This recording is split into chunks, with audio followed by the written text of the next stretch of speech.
bless you, Pilipino.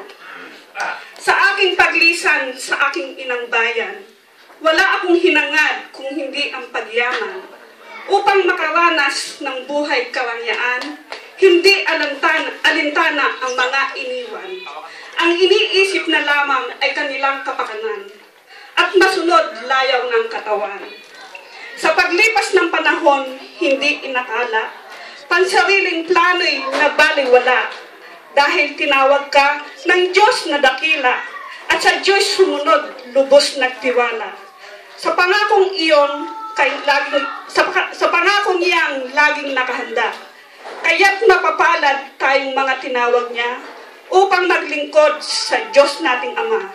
At sa ating pagsunod sa Diyos na dakila, naghayag ng kanyang mabuting balita. Ibahagi ang galak, tuwa at saya kung anong buhay mayroon sa kanya.